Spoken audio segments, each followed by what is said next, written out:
All right, let's set up the Canon 80D for shooting video. And if I don't cover a setting, it's because it's either not for video or it's an option that I don't use, but we're going to cover just about every setting in the camera. Starting off really simple, but important to mention, toggle the switch to video mode and then set your dial to manual. Also make sure that the lock switch isn't engaged, because by default, this disables the wheel on the back, which won't allow you to change the aperture. So make sure that that's off.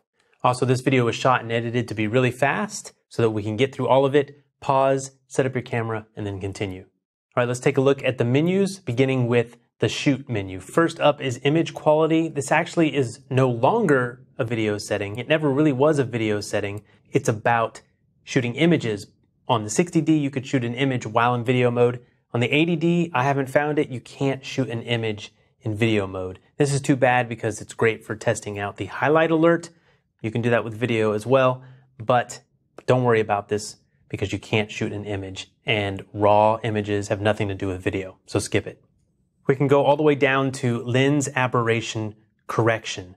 Now I have this on this 80D because I have a Canon lens attached, the 28mm 2.8 image stabilized lens.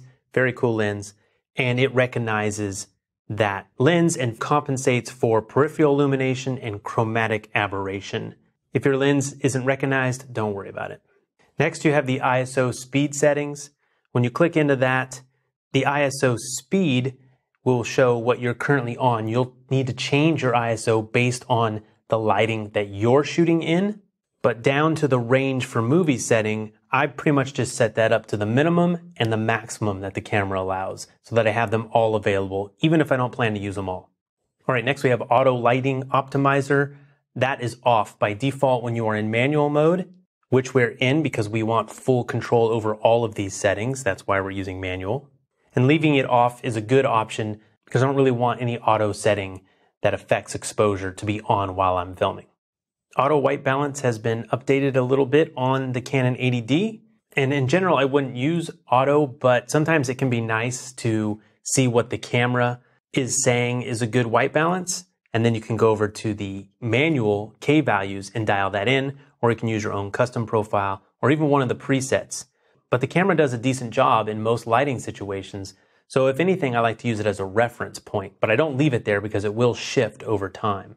And inside auto white balance, we have two different settings. There's the first one, which is ambience priority, and that retains the warm ambient color under tungsten light. And we have the addition of auto white balance white priority. And this means that the whites will be reproduced even under tungsten light, which you can see the difference here. But in general, I am going to go to the kelvins. I'm going to dial in my exact color temperature and leave it there. Obviously, if I change my shooting environment, I need to re-white balance the camera. In fact, right now I'm using a custom white balance, which takes its white balance off an image that you shoot in your environment. And also related to white balance, a lot of white balance options on the 80D.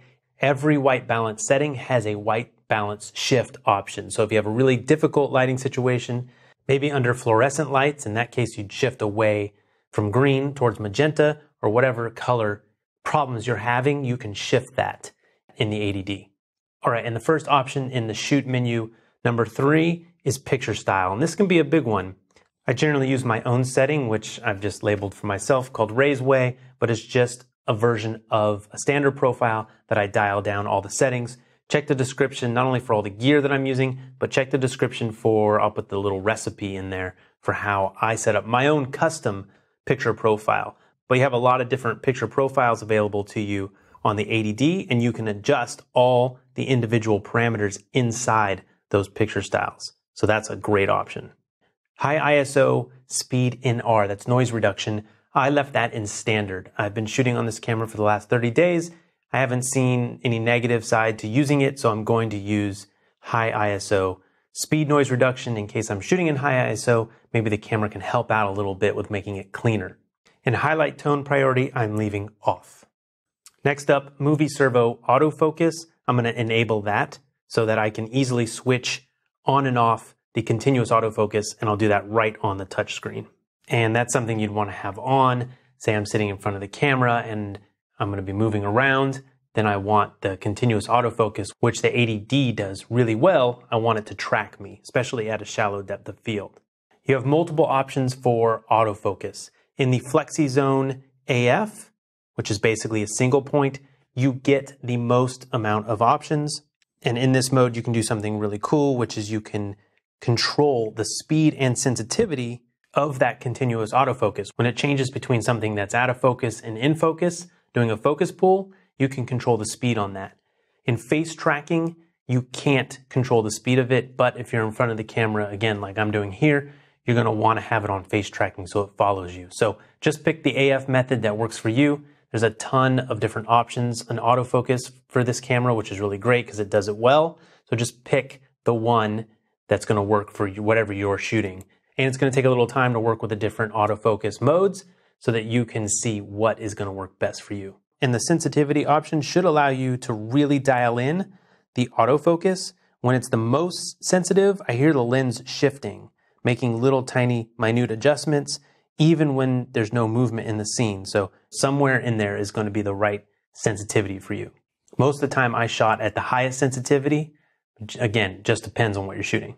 When it's something static, almost static, like me in front of the camera, I'm going to dial down that sensitivity because I'm not going to be moving around that much. I just want to make sure it does maintain focus if I move.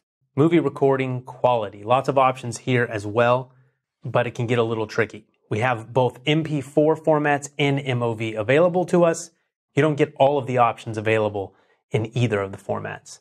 In general, I'm going to want to shoot MOV, which is going to be the highest quality, and you get that all-eye setting, which is going to be the least amount of compression and the most amount of dynamic range. If you're going to bring your image, your video into post-production and you want to grade it, you want that larger dynamic range, MOV is great. However, in MOV, you only get 24 frames and 30 frames a second. This is unfortunate. You don't get the 1080p 60 that this camera can now do. So if you need that, you do have to go to MP4. The good news is I don't see a lot of sacrifice in my image when I switch to MP4. So if I'm going to shoot sports or slow motion, having that 1080 60 frames a second, even in MP4, it still looks really good to me. So shoot in MOV unless you need the 1080p, then go to MP4. And in most cases, I'm going to shoot at 24 frames a second. It's 2398 on here. In the camera menu, it's the option for FHD, 23.98 frames a second. And then because I'm shooting 24 frames a second, I'm going to set my shutter speed at 1/50th of a second. I'm going to leave that there. And then what you're left with for exposure is your ISO and your aperture. So set your aperture based on the depth of field that you want, but it may also depend on the light that you're in. If you need more light, if you're in a dark scene, you're going to want to open up that aperture in most cases, and you'll have to adjust the ISO depending on how much light you have. So it's a play between the ISO and the aperture to get the proper exposure for the scene that you're in. And when you're in MP4, there's standard IPB and then there's a light version, which I'm generally never going to shoot the light version. Maybe because MP4 is more web friendly, you can take it to your phone really fast, get it online. Maybe if you were shooting just to put it on social media, then that might be a chance to use that light MP4 IPB compression.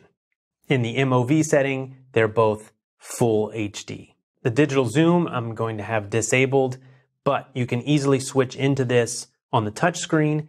And I've used it at 3 times, which you can see here, and maybe even to 6 times with good results. So that's a handy option to have. You can also set it up in one of these custom profiles on the dial. You can set up the camera any way you want. If you have the need to quickly go between different setups on your 80D, having the 2 custom options on the dial to quickly switch into is a nice option.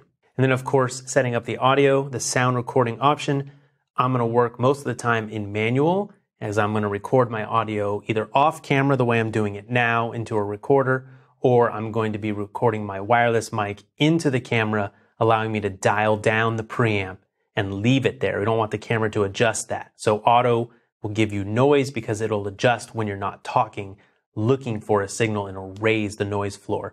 If you are in a fast moving environment again, or you're outside and people are being in front of the camera and away from the camera, and their audio is constantly changing, and you don't know what kind of audio you're going to get, then an auto option might work for you in that setup.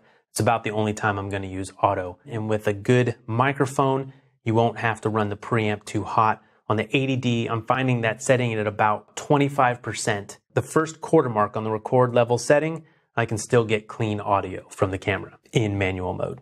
The grid display is something that you can have on your LCD screen if you want help with composition or leveling. There's also a digital level, but in general, I leave that off. The button function, if you go into that, there is actually a nice option to be able to use the shutter release to start and stop the video, because I have noticed that I've missed or not been able to trigger the record exactly when I want to with the start and stop button. That is the default one. It's a little spongy and it can be hard to get it to start and stop. So if you want, you can make the shutter button your start and stop as well as the button on the back. Down to time-lapse movie mode, that's disabled by default, but it's really nice that you can jump into that and shoot a time-lapse without extra gear if you want. And you could, again, put that on a custom function if you wanted to get one really quick. We go over to the play menu. There's not much in here, but on the third screen, the first one, highlight alert, I definitely enable that. That's really nice, even though you don't get to see it, except when you're in the review of your playback on your camera, but it will help you see what is overexposed in your image. If you take a test video and then play it back, it'll blink. So I definitely have that enabled. The AF point display, I like to enable on my 60D because I could take that snapshot and it shows me where it was focusing. Again, since they don't have that in the 80D that I can find, it's not as helpful, but you can enable it if you want. The histogram display, I set that to RGB because I prefer it, but you can go with brightness or RGB depending on how you like to view the histogram. And control over HDMI, I'm going to leave disabled unless I'm actually hooking up a monitor and I need that control. Going over to the setup menu, the format card option is there. Use that if you keep seeing your camera auto stopping. Obviously save all your footage first, then you can reformat your card in the camera, and that can help with the problem where the camera is stopping before it should be, which on the 80D is about 30 minutes. You should get that. So if you're having that problem, try formatting the card. The Wi-Fi I'm going to leave off because I don't want to burn up my battery. Turn it on if I'm going to transfer something to my phone. I have the LCD brightness set to the middle. It's nice that you can turn it all the way up and see it in the sun, but you'll want to be careful about judging your exposure with the LCD depending on the brightness of your screen. That's when using histograms is really important because you can see if the image is actually blown out or not. In the viewfinder display, you can choose to display the electronic level, which is only going to show in the 2 AF modes for single point and multi, not in face tracking, so you can turn it on or off. And video system, you have NTSC and PAL on this camera, so if you're in the US, just use NTSC. If you're in Europe or another country that has PAL, use PAL. It'll just be easier. The feature guide I leave enabled. It gives you a few brief words about what all the controls actually do. So that can be really helpful when you're learning the camera. Touch control I leave to standard. You can change it for your preference. Sensor cleaning I'm going to leave to auto. The info button display options, I'm going to have them all checked so that I can have all of the information displayed as I toggle through it. That's going to be the same for the live view info switch setting. And again, I'm going to have the histogram displayed to RGB. This is actually where it displays when you're seeing it before you hit record. And the other one is what you see when you look at your videos in playback. And something that I found that's really cool, when you go to the review screen, the playback screen, click through the info button. It actually tells you all of the settings that you had when you recorded the video. Sometimes when I do these, I would love to have known what the settings were. I didn't forget or I didn't mention them.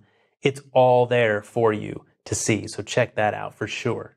And in the custom functions 1 menu under exposure, you will find in the second menu inside that menu the different ISO speed increments. If you're not seeing all of the ISO options, go into here. It should be set to 1/3 stop, not 1 stop, but that should be on by default. But just in case you're not finding them, set it to 1/3 stop and you'll have all of the ISO options. All right, that's all the menu settings inside the camera. You also have the quick function button, which is going to give you a lot of access to settings on the touchscreen, which is really handy. And when I'm shooting, that's what I'm going to use, such as turning on the AF servo and white balance and manual audio settings, which you can now adjust while you're recording. You can do that right there on the touchscreen. So I absolutely love having access to that on the touchscreen. It makes the 80D, a DSLR, more like a traditional ENG camera where you have all of those controls as buttons. The touchscreen really almost replaces all of that. It's super simple. You don't have to dive into the actual menus that we just went through. All right, that's all the settings. You're ready to shoot really high quality video with your Canon 80D. You do need to know that you're in manual mode, so you can't just set up these settings and the camera's going to do it all for you. The 80D does have good auto modes, so you could switch into something like TV, which is shutter priority, set your shutter at 1/50th of a second, and let the camera do everything else. And if you were in a vlogging setup, it would work really well. Or if you're just struggling to learn your camera and all these manual settings are too much in the beginning, you will still get really nice video out of this camera in auto modes. Otherwise, you're in manual, you have full control, you're going to get the best image when you know how to work with it. Really work on that exposure triangle, getting your exposure and your white balance and those things set up properly for whatever scene that you're in is the most important. And lighting, you really want to get that exposure that'll get your cleanest, best looking image. And then if you shoot it really well, you can do small tweaks in post-production and you'll have amazing looking video. All right, make sure to press subscribe for more videos just like these. You can follow me, Podcast Helper, on almost all platforms. Come ask me questions, Snapchat, Instagram, Twitter, Facebook. It's all Podcast Helper. Find me there. Come say hi. And ask your questions in the comments about this setup or anything else you've seen on this channel. And I will see you next time. 2 a.m. in the morning.